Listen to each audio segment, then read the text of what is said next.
There, booze buddies. Welcome to Paranormal Spirits, where we share a drink, we tell you a spooky story, and then we rip it apart because booze always shows the truth. Have you ever heard of the Poughkeepsie Seer? The Poughkeepsie Seer? I can't say that I have. No. After today, you will. The Poughkeepsie Seer, whose real name was Andrew Jackson Davis, was born in 1826. So I'm going to read you a little excerpt about how he got his name from this book, Occult America, great book, everyone. It says, the 4-day-old infant was named Andrew Jackson by a boozy uncle who wept with sentiment over the future president and hero of the Battle of New Orleans.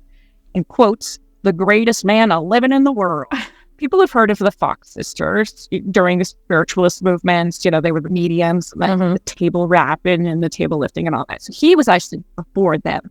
They didn't necessarily start the spiritualist movement. It had already started a little bit in the 18th century and then moved into the 19th century. And he was at the beginning of it all.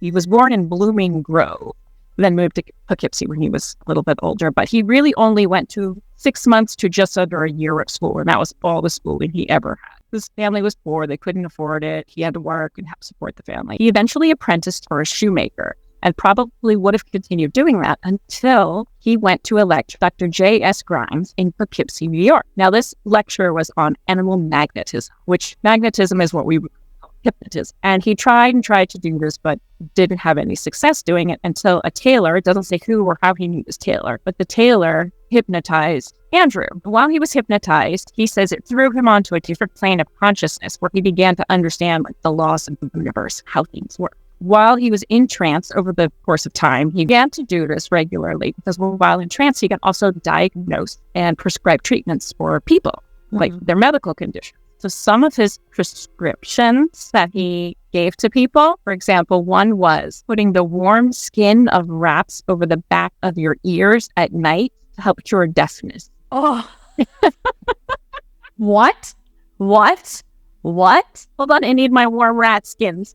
Now I can hear. You're deaf? Skin this rat. It's fine. Skin it. Put it in your ears. Cured. For an infected finger, the patient should, quote, get a live frog, take the skin off, and bind it on the diseased part. I'm sensing a theme here. So to cure cancer, skin the family dog and wrap it around whatever spot on your body has the cancer. Also, while in trance, he was able to explain spiritual and metaphysical phenomena. For example, one time during a trance, he claimed to visit heaven, which was an ethereal plane where he said he saw people from all different faiths and religions and areas of the world. So basically, his version of heaven was implying that you did not need to be of any particular faith to reach salvation. So it was a very progressive idea.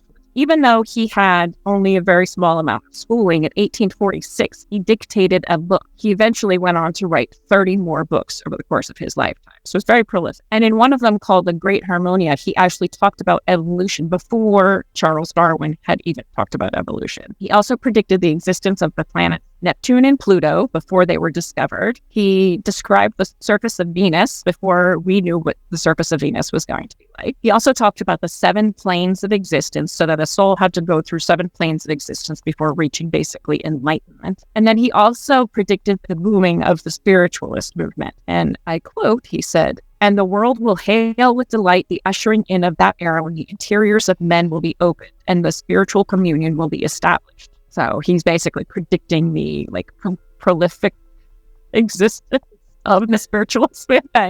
Nice. I love that.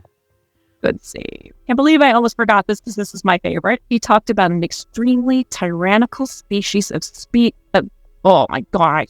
An extremely tyrannical species of seal found on Jupiter. Like a seal, like a seal. Yeah.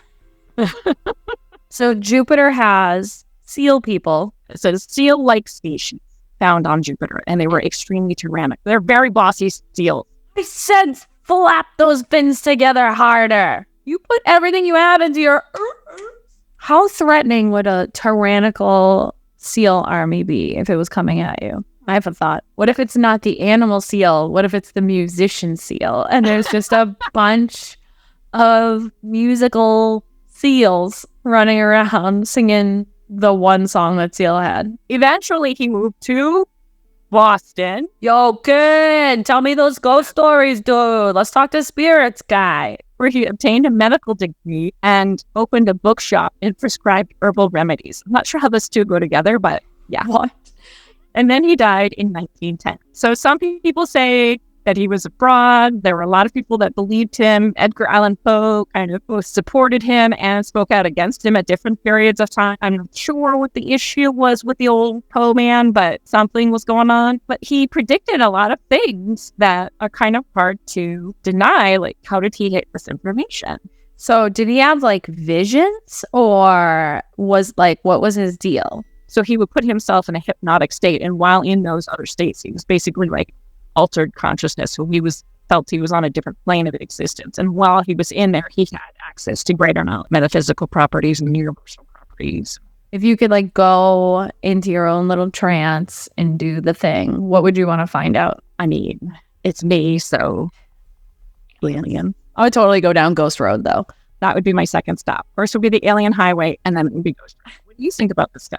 Think he was the real deal? So he predicted planets that we didn't know existed. Yeah, Neptune and Pluto. So he like went into a trance and he came out of it and he was like, there are these things that aren't this. They're way the out there. One of them is a planet now, won't be a planet, then will be a planet again.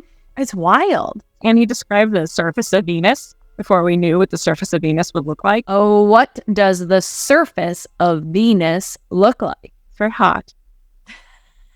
Venus is hot? The sun. Yeah, it's closer to the sun than we are. I just had to go through the order of planets. Yeah. I was like, Mercury, Venus, Earth, Mars. Let's educate ourselves. Surface of Venus look like. Roughly 2/3 of the Venusian surface is covered by flat, smooth plains that are marred by thousands of volcanoes, some of which are still active today. That's crazy, though, like that he would know that. How did he know? And how did he get people to even remotely believe him? In the 1800s, that's when this all was happening. That's right around the time that the spiritual movement was starting up. So they all believed.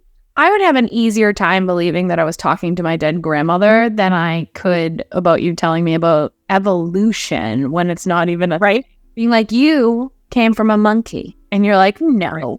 What? Nonsense. Crucify him. Get him out of here. Right. He actually lived to the age of 84, which was quite old for the time.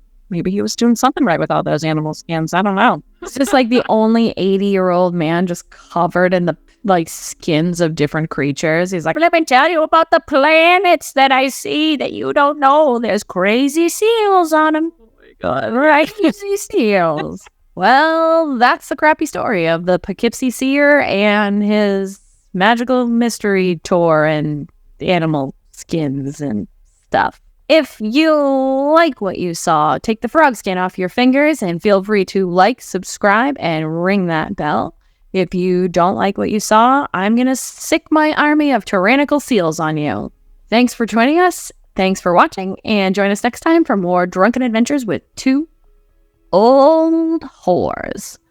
Get out. Get out. Goodbye.